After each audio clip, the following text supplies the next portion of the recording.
Hello and welcome. In last week's video, I took you to Quebec and we're driving the remote areas towards Labrador and Labrador City.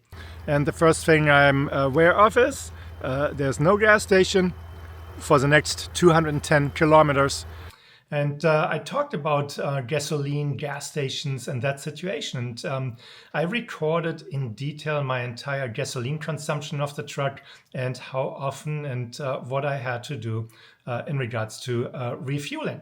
So this is what today's video will be about. I'm still working on the remaining videos regarding Labrador and Newfoundland and so on. But in today's video, we're going to talk about how much gasoline did I actually use? How many miles total did I drive? What was the total amount of hours driving? And what else might be of interest for you in that perspective? But to give you an idea of really how much was involved. Another thing that I wanted to mention is like oil change. So I had an oil change done before I left. And I wanted to do another one at around 5,000 miles, which did not work out. I think the recommended amount was 7,500 miles based on Ford's recommendation. It turned out to be quite challenging to get an oil change. And even with like that variation, okay, I couldn't find any place near the 5,000 mile marker. I just go and look into the next town. So anyway, I didn't get my oil change in Matan. I was looking at Labrador City, but I arrived there on a Sunday and a lot of things were just closed. The same thing in other areas. When I crossed the ferry over the St. Lawrence River and I went to Baie-Comeau, another decent-sized town. They had some dealerships, they had some oil change places. That was on a Saturday. I even went to Canadian Tire, which is like a large chain there where you can get oil changes done. They don't do that type of work on a Saturday. So that was really surprising to me. And again, I missed that opportunity. So I started driving without the oil change. I had checked my oil levels were okay. And I was not too concerned about it. But so anyway, let's get into this. I have a small slide deck prepared with all the numbers. And that's what I'm going to walk you through next. So let's go. All right, beautiful people. I am almost home. Traffic is busy. Let's have a look at the stats. Average MPG, miles per gallon, 10.2. Driving hours, 262 hours, 11 minutes and 50 seconds at the moment. Miles driven, 11,739.4. Of course, there will be a few more. It's about 3.4 more miles, but I think this qualifies for a status update. So let's go through the fuel report in detail. So I was on the road for 60 days. I drove 11,739 miles and I spent a total of $4,152 in gas. But let's see how that materializes. So here are the big numbers. So the whole trip in gasoline perspective cost me $4,152 US. As mentioned, I drove 11,739 miles. That comes down to 18,893 kilometers. The drive time was 262 hours and 11 minutes. So that's actual drive time. Total fuel consumed 1,126 gallons or 4,262 liters. And here's the big number. The real world fuel economy was 10.4 miles per gallon or 22.6 liters per 100 kilometers. The truck itself said I was at 10.2 miles per gallon. I have to say here that on the way back, for a specific reason, I was going slightly faster than normal and it dropped my MPG down by 0.3 miles per gallon. So if I would have driven at my normal speed, I probably would be here at around 10.6, 10.7 miles per gallon. And that's just for an FYI. There will be a video explaining why I was hurrying back and why I was just going a little faster than I wanted to. Anyway, Let's look at the hourly burn rate. So based on the 262 hours of driving time, I leave the 11 minutes out as a change.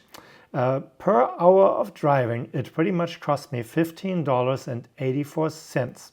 That results to, or that translates to a 4.3 gallons per hour driving hour. Cost per mile 0.35, so 35 cents per mile. And I had a total of 53 fuel stops. And the average dollar amount per fuel stop was $78.21 gallons. So that's all in US, of course.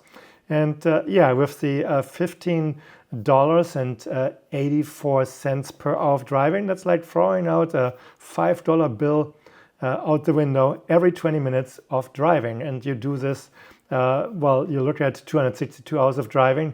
So you're looking at over 780 $5 bills going out the window. Now let's look at the USA versus Canada comparison. And so the average price per gallon in the United States was $3.26. In Canada, if we would use gallons, not liters as they actually do, it would be $4.16 per gallon. In the US, I had 27 fill-ups in 13 states. The total cost per mile is 32 cents. In Canada, I had 26 fill-ups in 7 provinces, and the total cost per mile is 41 cents. So gasoline was 28% more expensive in Canada. The price extremes from bargain to highway robbery, well, let's call it that way. The cheapest gas was $2.50, $2.49 per gallon, and that was in Davenport, Iowa on September 28th. So the most expensive gas was in Canada. It was $5.10 per gallon in Red Bay, Newfoundland. Actually, Red Bay is in Labrador, but Labrador and Newfoundland is one province, so I just put it here in as Newfoundland. The reason why this was the most expensive price per gallon, when I left Happy Valley Goose Bay in the middle of Labrador, it was a stretch of 510 kilometers, and I have to check what it was in miles. I think it was 343 miles until the next gas station. It was actually a little bit more if you would drive a diesel, but for gasoline, this was a very small convenience store just outside of Red Bay, and this is past Red Bay in Labrador, where I just filled up with gasoline. The next gas station, there was another convenience store gas station a few miles down the road, but you actually would have to go all the way into Quebec.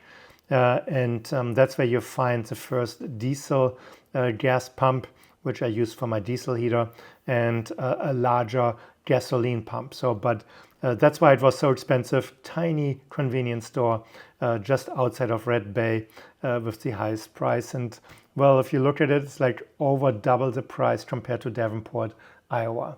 So where did I fuel up? Overall, 20 regions across 2 countries. Regions is like states and provinces. I filled up in 13 US states: California, Utah, Colorado, Iowa, Wisconsin, Illinois, Michigan, Ohio, New York, Massachusetts, Maine, Nebraska, Nevada. Of course, not in this particular order. Then in Canada, I filled up in Ontario, Quebec, New Brunswick, Nova Scotia, Prince Edward Island, Newfoundland, and Labrador. The total amount of Canadian dollars spent was 3,007 Canadian dollars in gasoline. Here is a breakdown with the average price per gallon by region or by state and province. I'm not going through all of these. You can see here the next is how it pretty much went up from a total consumption with cost. So I spent over $4,000 in fuel, and you can see the first $1,000 in fuel I reached on October 5th roughly,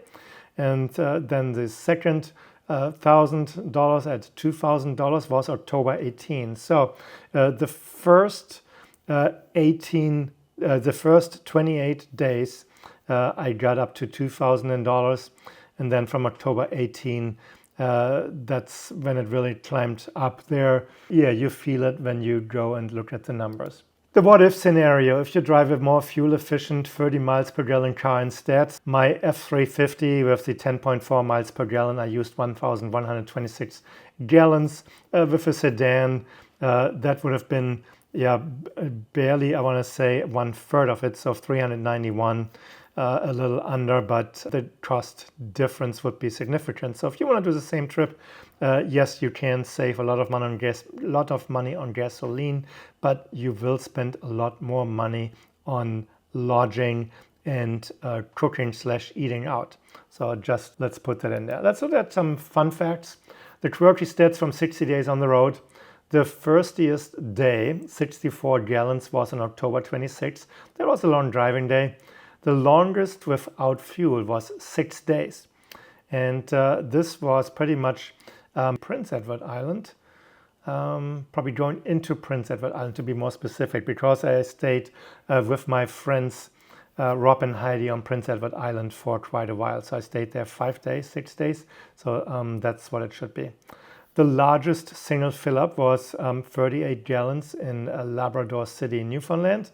Or Newfoundland and Labrador and Newfoundland. And then I had several fills at 4 gallons plus. That was 20 out of the 53 fill-ups. I spent over $4 per gallon, and that's mostly in Canada, but I also did that in California and Nevada. There were 13 fill-ups below $3 per gallon. And if you remember earlier, so that was a lot in the Midwest, Iowa, Nebraska, so gasoline was cheaper there. Colorado, I have to say Colorado, when you look at statistics in Colorado, it's often one of the states with the lowest price, but you're comparing apples to oranges. Colorado has 85 octane gas, at least in the Denver area. I'm not sure if it's out east as well, but in the mountains and higher elevations, you have the 85 octane, and that's very cheap gasoline. You cannot use it on a lot of engines. I cannot use this on my 7.3 liter Godzilla without risking damage, long-term damage to the engine. So when you go back to 87 octane, well, then prices are significantly higher in Colorado.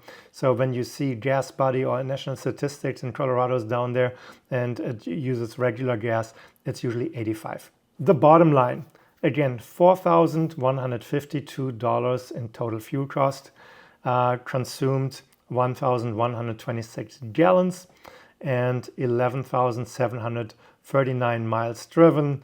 Again, this was 262 hours and 11 minutes.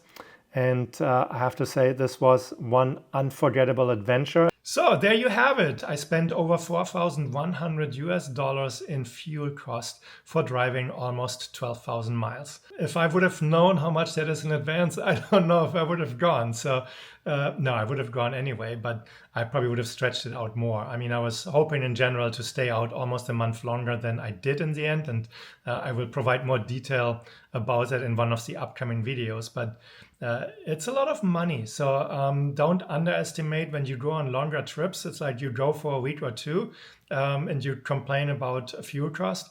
Go 12,000 miles in such a short time. And yeah, that's a month's salary for quite a few people.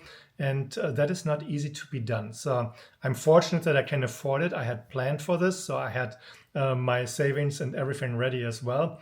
I also didn't expect to put that many miles on the truck. So which now has me thinking, it's like, okay, I want to go and do the Pan American Highway at one point. I want to potentially ship the truck to New Zealand and Australia. There's a lot of miles, and maybe I underestimated how many miles I will have on this truck before I get to do those things. So I'm close to 30,000 miles on the truck now. The truck is will turn 2 years old in March, so I'm already at the high mileage level. And yes, I'm not complaining about that, but I want to just plan for the future. I will have to see how the miles start piling up over the next year and two before I really go. So my high level plan is to go in 2028 on these really longer distances, but who knows? Anyway, that's it. So I hope you enjoyed this video. I hope this information is like interesting and fun to look at. If you like this video, please give it a thumbs up. If you have not subscribed to my channel, please do me a favor and subscribe. Every subscriber matters in regards to the YouTube algorithm, and so that's where I really appreciate your support. Anyway, this is it for this week. I would say I'll see you next time in my next video. Thank you for watching. Have a great day. Bye-bye.